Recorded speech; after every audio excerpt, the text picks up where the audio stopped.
Hello friends, कैसे हैं? आशा करता हूँ बहुत अच्छे होंगे। और आज करने वाले हैं हम लोग बीपीएससी एईडीओ का जो आप लोगों का एग्ज़ाम 14 से लेके और 21 अप्रैल तक जो होना है, ठीक है। तो उसी के लिए हमने जो है स्पेशल क्लास यहाँ पे जो है लॉन्च किया है, जिसमें आप लोगों को मालूम है कि ये क्लासेज सुबह के 6 एएम पे चलता है और शाम में आपको 7 पीएम पे ये क्लास चलता है। दो क्लासेज आपको प्रोवाइड होते हैं, जिसमें आप लोगों को देखने को मिलता है कि हर एक सब्जेक्ट जो आपके बीपीएससी एईडीओ में पूछे जाने वाले हैं, जिसमें आपको मालूम है कि 3 पेपर होंगे और तीनों ही पेपर के क्वेश्चन आपको एक ही क्लास में हम कराते हैं। जो कि आप इस क्लास को करोगे तो आपको पता चलेगा कि इसमें आप लोगों को हिंदी के भी क्वेश्चन है, इंग्लिश के भी क्वेश्चन है, मैथ के भी क्वेश्चन है, रीजनिंग के भी क्वेश्चन है और जीके के भी क्वेश्चन है।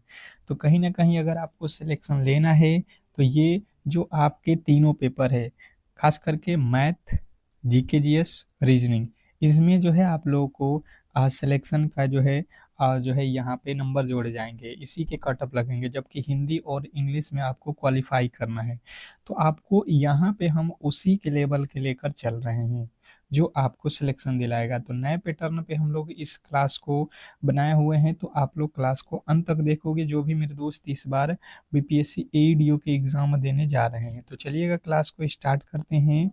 और क्लास को स्टार्ट करने से पहले आप लोगों से एक छोटी सी रिक्वेस्ट रहेगी, जो भी मेरे दोस्त मेरे क्लास को देख रहे हैं, क्लास को लाइक कर लो और चैनल पर नए आए हो तो चैनल को सब्सक्राइब कर लो, क्योंकि ये क्लास आपको अब डेली प्रोवाइड होगी बिल्कुल फ्री में। तो चलिएगा पहले प्रश्न की ओर चलेंगे और पहला प्रश्न आप लोगों के सामने है, बताने की कोशिश करेंगे। लिखा हुआ है कि जो है बिहार बिहार बिहार शिक्षा परियोजना परिषद की स्थापना किस वर्ष हुई थी? बिहार शिक्षा परियोजना परिषद की स्थापना किस वर्ष हुई थी? क्वेश्चन आपके सामने है, राइट उत्तर बताने की कोशिश करिएगा। आप जितना ही क्वेश्चनों के उत्तर यहाँ पे दीजिएगा, उतना ही बेहतर एग्जाम हॉल में आपका स्कोर होगा, ठीक है। तो कोशिश कीजिए कि जितना ज़्यादा हो सके आप अपने हिसाब से प्रश्नों के राइट उत्तर दें। तो बिहार शिक्षा परियोजना परिषद की स्थापना आप लोगों को याद रखना 1991 में हुआ है। ऑप्शन नंबर ए वाले जो भी मेरे दोस्त हैं उनके राइट उत्तर है। नेक्स्ट प्रश्न की ओर चलेंगे और अगला प्रश्न आपके सामने है, शिक्षा का अधिकार अधिनियम के तहत निजी स्कूलों में आर्थिक रूप से कमजोर वर्ग के बच्चों के लिए कितने प्रतिशत सीटें आरक्षित हैं? क्वेश्चन नंबर 2, दूसरे नंबर प्रश्न के राइट उत्तर बताने की कोशिश कीजिए सभी लोग। क्वेश्चन नंबर दूसरे के राइट उत्तर बताएंगे कि जो है शिक्षा का अधिकार अधिनियम के तहत निजी स्कूलों में आर्थिक रूप से कमजोर वर्ग के बच्चों के लिए कितने प्रतिशत सीटें आरक्षित हैं? जो भी मेरे दोस्त बता रहे हैं 25%, उनके बिल्कुल राइट उत्तर है। ऑप्शन नंबर सी जो है लगाना है। नेक्स्ट प्रश्न आपके सामने है, कह रहा है कि बिहार के किस जिले में साक्षरता दर जो है सबसे कम है? देखिए 2011 में जो जनगणना हुआ है उसके अकॉर्डिंग ये प्रश्न है कि बिहार के किस जिले में साक्षरता दर सबसे कम है? सबसे कम पूछा गया है, ठीक है। बताने की कोशिश करेंगे। तो आप लोग को याद रखना है कि बिहार में पूर्णिया जिला जो है वहाँ पे जो है सबसे कम है। ऑप्शन नंबर ए वाले बिल्कुल राइट उत्तर है, इसमें कहीं से भी आपको गलती नहीं करना है। नेक्स्ट प्रश्न आपके सामने है, मनोदर्पण मनोदर्पण पहल का जो है संबंध किससे है? क्वेश्चन नंबर 4, चौथे नंबर प्रश्न के जो राइट उत्तर है बताने की कोशिश कीजिए सभी लोग। क्वेश्चन नंबर चौथे पे आ चुके हैं, बताने की कोशिश कीजिए कि इस प्रश्न का जो राइट उत्तर है वो क्या होने वाला है। क्वेश्चन नंबर 4, तो जो भी मेरे दोस्त बता रहे हैं यहाँ पे कि जो है विद्यार्थियों के मानसिक स्वास्थ्य और परामर्श से बिल्कुल राइट उत्तर है। Option number B. नेक्स्ट प्रश्न आपके सामने है, नई शिक्षा नीति 2025 के अनुसार कक्षा 5 तक की शिक्षा का माध्यम क्या होना चाहिए? क्वेश्चन नंबर 5, पांचवें नंबर प्रश्न के जो राइट उत्तर है बताने की कोशिश कीजिए। बताइएगा सभी लोग। नई शिक्षा नीति 2020 के अनुसार कक्षा 5 तक की शिक्षा का माध्यम क्या होना चाहिए? तो जो भी मेरे दोस्त बता रहे हैं 5वें नंबर प्रश्न के राइट उत्तर मातृभाषा या स्थानीय भाषा, ऑप्शन नंबर सी जो है आपके बिल्कुल राइट उत्तर है। नेक्स्ट प्रश्न आपके सामने है, कह रहा है कि जो है बिहार में मुख्यमंत्री कन्या उद्यान योजना के तहत स्नातक उत्तीर्ण करने वाली छात्राओं के कितनी जो है प्रोत्साहन राशि दी जाती है? Question number 6। छठे नंबर प्रश्न के राइट उत्तर बताएंगे। क्वेश्चन नंबर 6 पे आ चुके हैं और छठे नंबर प्रश्न के जो राइट उत्तर है बताने की कोशिश कीजिए सभी लोग। क्वेश्चन नंबर 6 का राइट उत्तर आप लोग बताएंगे। तो देखिए बिहार सरकार की तरफ से अगर आप जो है ग्रेजुएशन में पास होते हैं तो आपको 50,000 रुपये की जो है राशि मिलने वाला है। ठीक है। नेक्स्ट प्रश्न आपके सामने है, प्राथमिक शिक्षा को संविधान की किस सूची में रखा गया है? प्राथमिक शिक्षा को संविधान के किस सूची में रखा गया है? Question number 7। 7वें नंबर प्रश्न में आप लोगों को बताना है कि राइट उत्तर क्या होने वाला है। क्वेश्चन नंबर 7 क्या लगता है आपको? 7वें नंबर प्रश्न के राइट उत्तर बताएंगे सभी लोग। 7वें नंबर प्रश्न के राइट उत्तर जो भी मेरे दोस्त बता रहे हैं समवर्ती सूची, उनके बिल्कुल राइट उत्तर है ऑप्शन नंबर सी। प्राथमिक शिक्षा को किस सूची में रखा गया है? समवर्ती सूची में। अगला प्रश्न आपके सामने है, दीक्षा का पूर्ण रूप क्या है? दीक्षा का पूर्ण रूप क्या है? Question number 8। 8वें नंबर प्रश्न के राइट उत्तर बताएंगे। तो दीक्षा का यहाँ पे पूर्ण रूप होता है digital infrastructure for knowledge sharing. Next प्रश्न आपके सामने है, विश्व शिक्षक दिवस कब मनाया जाता है?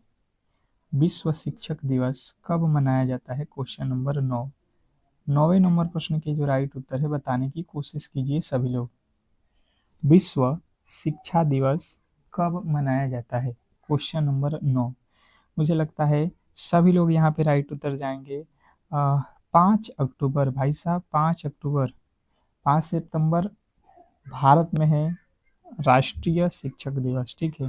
अंतर्राष्ट्रीय आपको 5 अक्टूबर आपको याद रखना है, ऑप्शन नंबर बी। विश्व में बोला गया है। अगला प्रश्न आपके सामने है, किंगडर गार्डन पद्धति के जो है प्रतिपादक कौन है? Question number 10।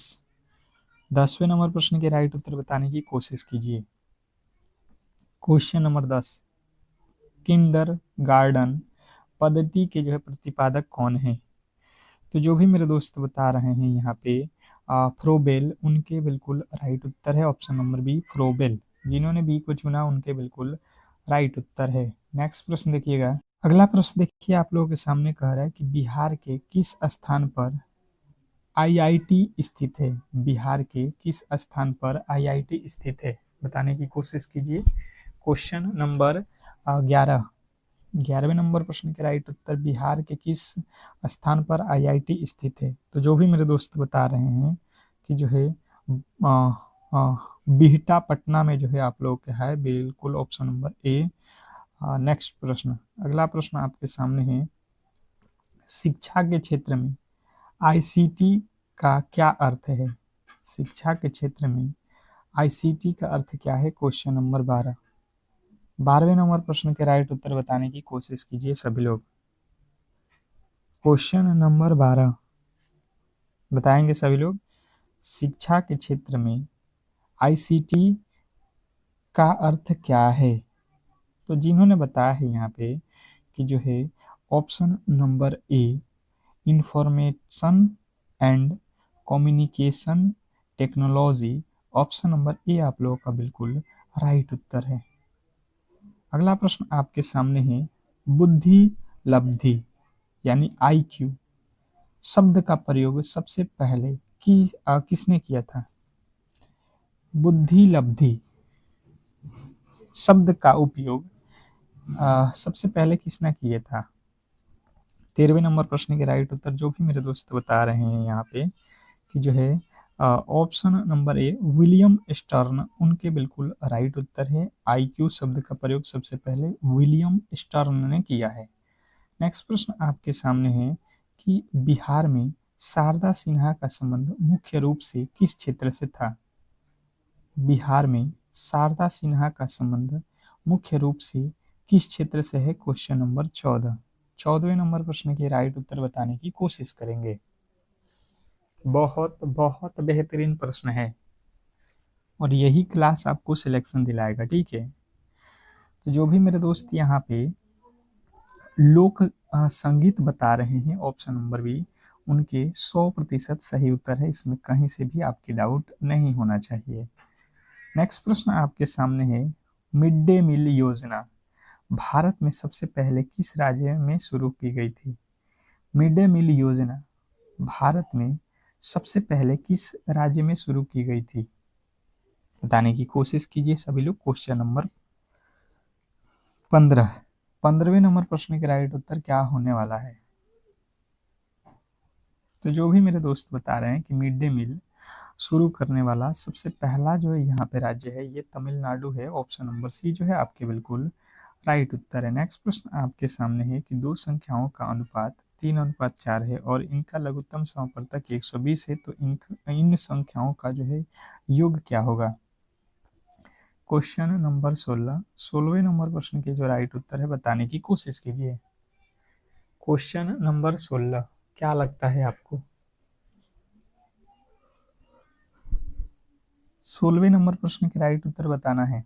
मैंने आप लोगों को क्या बताया था, अगर आपको पता है तो आप कर लीजिएगा। सबसे पहले कभी भी कुछ भी अनुपात में दिया होता है तो उसको मानना पड़ता है। मान लो कि पहली संख्या 3x हो जाएगा और दूसरी जो संख्या ये 4x हो जाएगा। इसने कहा है कि दो संख्याओं का जो है अनुपात यहाँ पे दिया गया, इनका लॉसा दिया गया है, तो हम क्या करेंगे कि इसका फॉर्मूला क्या होता है, पहली संख्या गुणे दूसरी संख्या कर दो, पहली संख्या गुणे दूसरी संख्या बराबर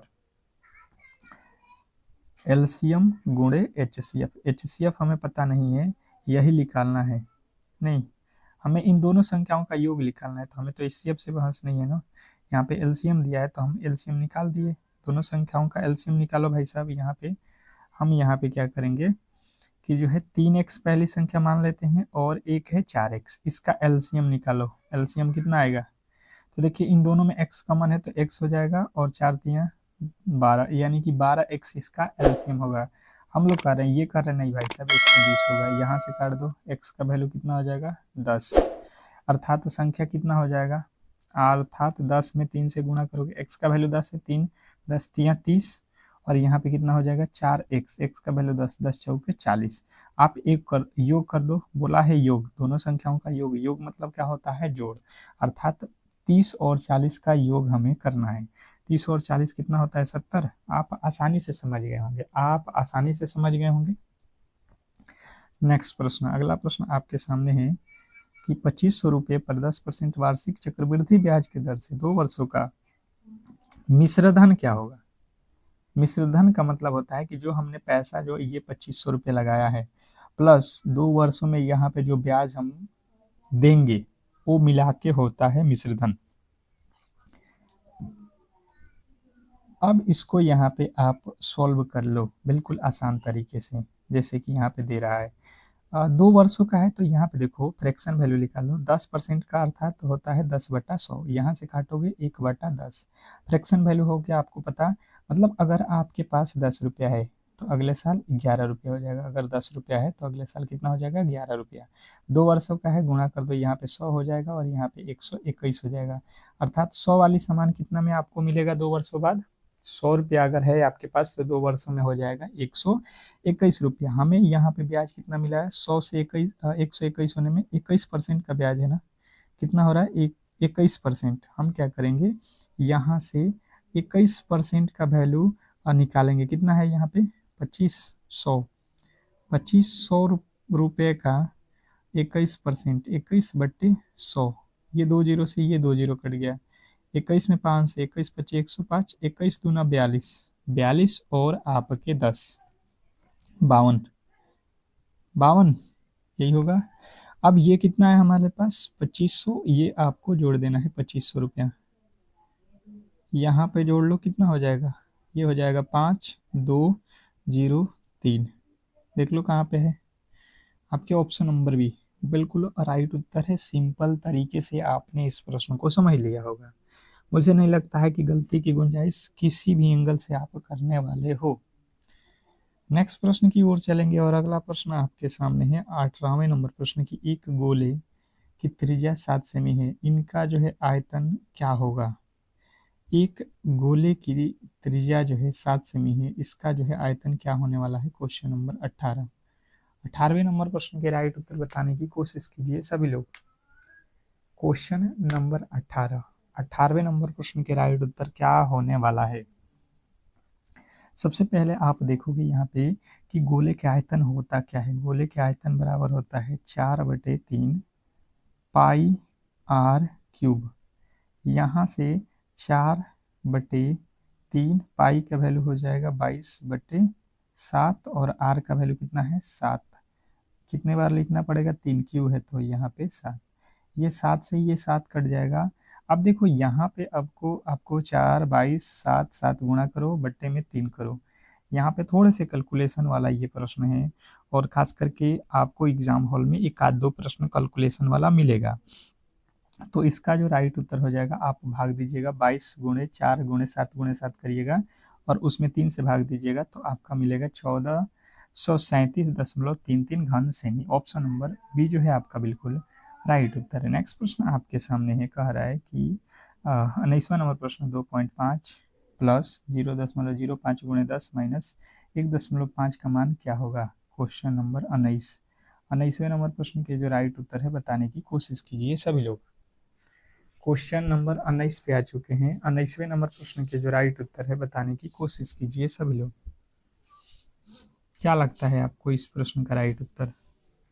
देखिएगा यहाँ पे, समझिएगा। सबसे पहले आपको क्या करना पड़ेगा? गुणा करना पड़ेगा। तो ये हो जाएगा 2.5 प्लस यहाँ से गुणा करोगे तो ये हो जाएगा 0.5। जब भी 0 से गुणा करते हैं 10 या 20 से तो एक अंक दशमलव के बाद आपका घट जाता है, फिर हो जाएगा माइनस का 1.5। आप इसको जोड़ लो, ये हो जाएगा आपका 3.0 यानी कि 3। 3 में से 1.5 घटाओगे कितना हो जाएगा? 3 में से 1.5 अर्थात 1.5 ही बचेगा। ऑप्शन नंबर ए वाला बिल्कुल राइट उत्तर है, आप आसानी से कर लिए होंगे। ठीक है, नेक्स्ट प्रश्न आपके सामने है यहाँ पे। यदि 15 कलमों का मूल्य 10 कलमों के विक्रय मूल्य के बराबर है तो लाभ प्रतिशत ज्ञात करें। Question number 20। 20वें नंबर प्रश्न के राइट उत्तर आपको बताने हैं। क्या होने वाला है? क्वेश्चन नंबर 20 पे आ चुके हैं और फिर से कह रहा हूँ, एक बार क्लास को शेयर लगा दो। क्लास को एक बार शेयर कर दो सभी लोग, जो भी मेरे दोस्त इस क्लास को देख रहे हो। बताने की कोशिश कीजिए, क्या लगता है आपको? तो देखिए यहाँ पे आप समझिएगा, इसने कहा है कि 15 कलमों का क्रय मूल्य अर्थात सीपी जो है ये 10 कलमों के एसपी के बराबर है। ठीक है जी, कोई दिक्कत नहीं है। अब यहाँ पे देखिएगा, हम इसके अनुपात निकालेंगे तो हमारा जो क्रय मूल्य है यहाँ पे हो जाएगा 10 और विक्रय मूल्य हो जाएगा यहाँ से 15। अर्थात कोई हम सामान 10 रुपया का खरीदे हैं और 20 में बेच रहे हैं, 15 में बेच रहे हैं, तो हमारे जो यहाँ पे मिलेगा लाभ कितना हो जाएगा? 5 का। कितने पे? 10 पे, और गुणा करेंगे 100 से। तो यहाँ से एक जीरो से एक जीरो कट जाएगा, यहाँ पे 50% का लाभ हो जाएगा, जो कि ऑप्शन नंबर सी में दिया गया। मुझे नहीं लगता है कि गलती की गुंजाइश किसी भी एंगल से आप करने वाले हो। नेक्स्ट प्रश्न की ओर चलेंगे और अगला प्रश्न आपके सामने है कि एक मोटर गाड़ी 2 घंटे में 120 किलोमीटर की दूरी तय करती है, इसकी गति प्रति मीटर पर सेकंड में क्या होगा? Question number 21। 21वें नंबर प्रश्न के जो राइट उत्तर है बताने की कोशिश कीजिए सभी लोग। क्वेश्चन नंबर 21, 21वें नंबर प्रश्न के जो राइट उत्तर है बताने की कोशिश कीजिए सभी लोग। क्या होने वाला है? जैसे कि अगर हम समझने की कोशिश करेंगे तो हमें जो है यहाँ पे क्या निकालना है? गति, यानी कि स्पीड। स्पीड बराबर होता है दूरी बटे समय। यहाँ से काटेंगे हमें मिल जाएगा 60 किलोमीटर पर घंटा। ये किस में आता है? किलोमीटर पर घंटे में आता है। अब यहाँ से देखोगे आप लोग तो इसने कहा है भाई साहब मीटर पर सेकेंड में बताओ, हमें घंटे में नहीं चाहिए। हम क्या करेंगे कि 60 किलोमीटर जो दिया गया है इसमें क्या कर देंगे, 5/18 से गुणा कर देंगे। 6 से काट दो, 6 दहा के 60, 6 3 18, 5 में 10 से गुणा करोगे 50/3, अर्थात 50 में आप 3 से भाग दो, 16 3 48, 16 3 48, 16.66। ऑप्शन नंबर बी जो है आपके बिल्कुल राइट उत्तर है। प्रथम 5 अभाज्य संख्याओं का योग क्या है? प्रथम 5 अभाज्य संख्याओं का योग क्या है? Question number 22। 22वें नंबर प्रश्न के राइट उत्तर बताएंगे सभी लोग। क्वेश्चन नंबर 22 पे आ चुके हैं। क्या लगता है आपको कि इस प्रश्न का राइट उत्तर क्या होने वाला है? चलिएगा बताने की कोशिश कीजिए सभी लोग। तो जैसे कि आप देखोगे प्रथम 5 अभाज्य संख्या आपको मालूम होना चाहिए। अभाज्य संख्या कौन सा होता है? जिसमें किसी भी संख्या से भाग न लगे। तो पहली अभाज्य संख्या 2 होती है, 2 के बाद से 3 होता है, 3 के बाद से 5 होता है, 5 के बाद से आपका कौन सा होता है? 7 होता है। कितनी हो गई? 4। कितने का है? 5। 9 नहीं होता है क्योंकि उसमें 3 से भाग लग जाएगा। 11 हो जाएगा, जोड़ लो। ये हो जाएगा 11 7 18 5 23 3 26 2 28। इसका योग पूछा है तो 28 हमारा राइट उत्तर हो जाएगा, ऑप्शन नंबर डी। नेक्स्ट प्रश्न आपके सामने है कि श्रृंखला को पूरा करें। ये जो श्रृंखला दिया गया है इसमें जो है आप लोगों को अगला पद बताना है। इसमें श्रृंखला का अगला पद बताना है। सिंपल तरीके से आप समझने की कोशिश करोगे तो आपको यहाँ पे 4 से 9 हुआ है। 4 से 9 कब होगा? जब 5 जोड़ देंगे 4 में। 9 से 19 हुआ है अर्थात यहाँ पे 10 जोड़ दिया गया है। 19 से 39 हुआ है अर्थात यहाँ पे 20 जोड़ दिया। 39 से 79 हो गया अर्थात यहाँ पे 40 जोड़ दिया।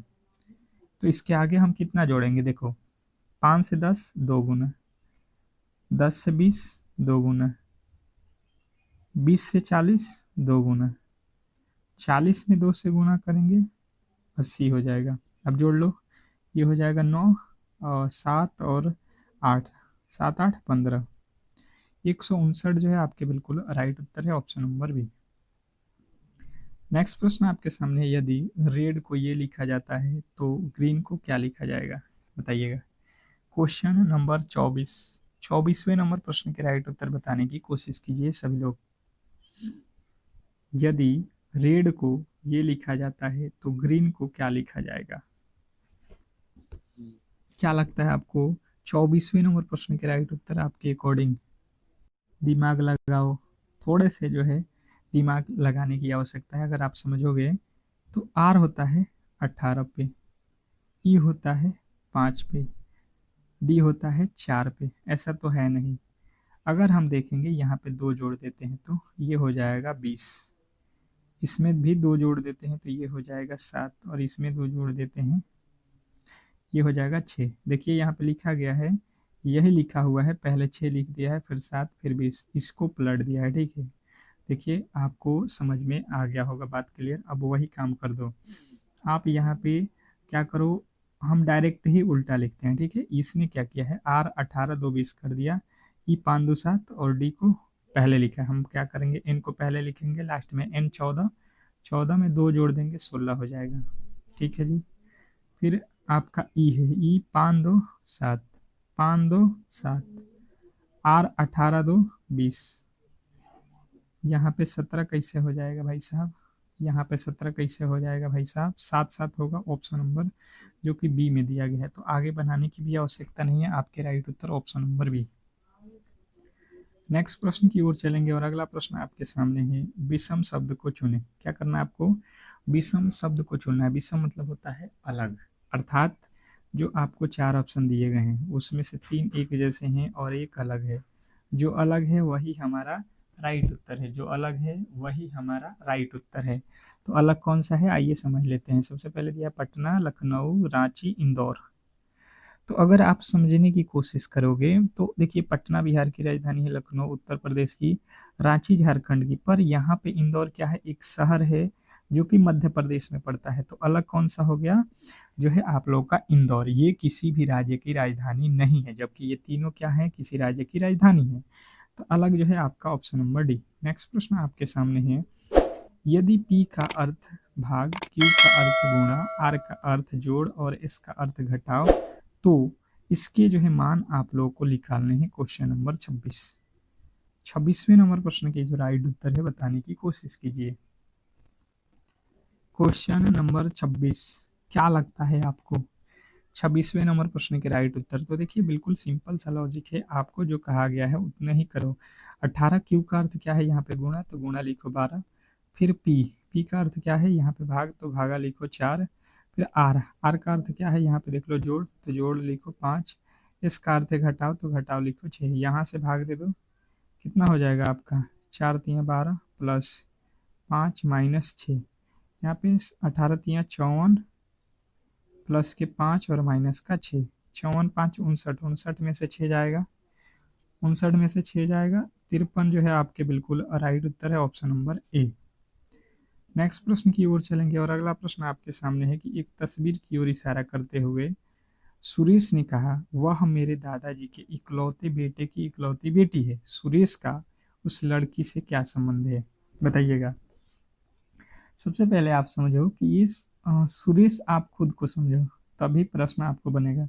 एक तस्वीर की ओर इशारा करते हुए सुरेश ने कहा, वह मेरे दादाजी के इकलौते बेटे, दादाजी का इकलौता बेटा, अर्थात दादाजी यहाँ पे इसके दादाजी, आपके दादा कौन होंगे? आपके पिता के पिता, तो उनके एक ही बेटा है अर्थात आपके पिता, इकलौते बेटे की इकलौती बेटी, बेटे की इकलौती बेटी अर्थात आपके पिता की इकलौती बेटी सुरेश से उस लड़की का संबंध, लड़की का संबंध क्या है सुरेश से, तो क्या लगेगी भाई साहब आप बताओ।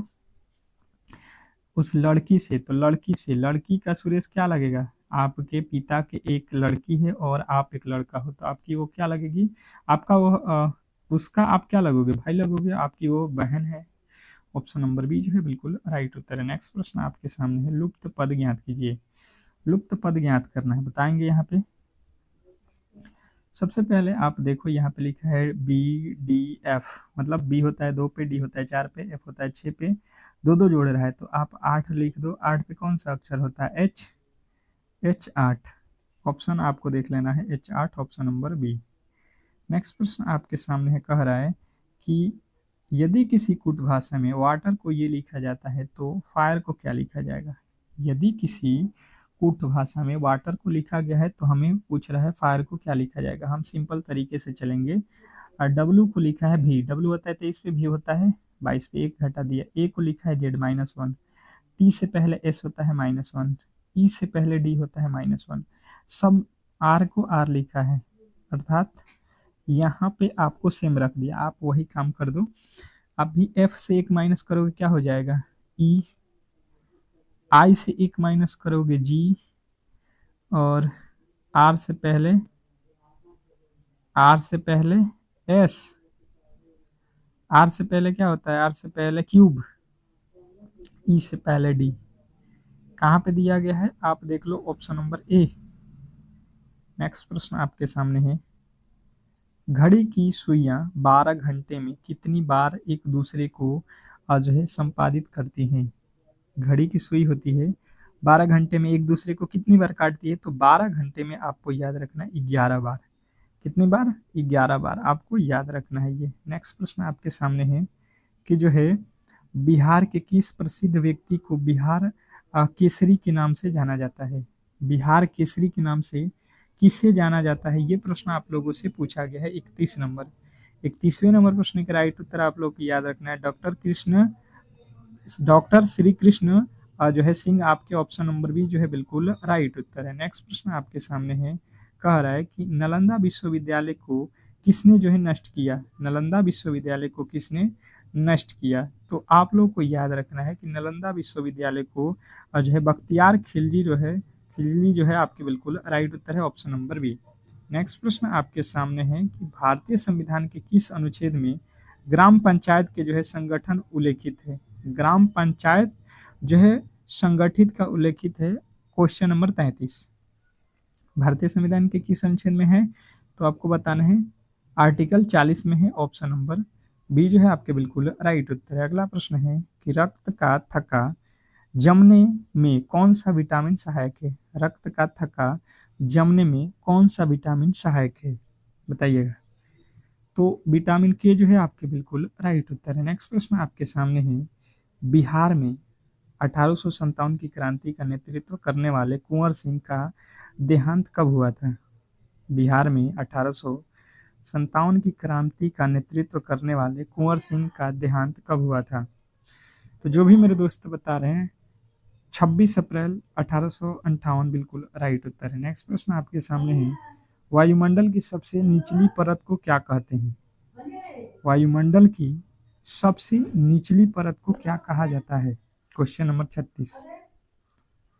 वायुमंडल की सबसे निचली परत को क्या कहा जाता है? तो क्षोभ मंडल, ऑप्शन नंबर जो है सी जो है आपके बिल्कुल राइट उत्तर है। नेक्स्ट प्रश्न आपके सामने है, योजना आयोग को बदलकर अब कौन सा नया जो है संस्थान बनाया गया है? योजना आयोग को बदलकर क्या बनाया गया है? तो आप लोग को याद रखना है नीति आयोग बनाया गया है, ऑप्शन नंबर बी।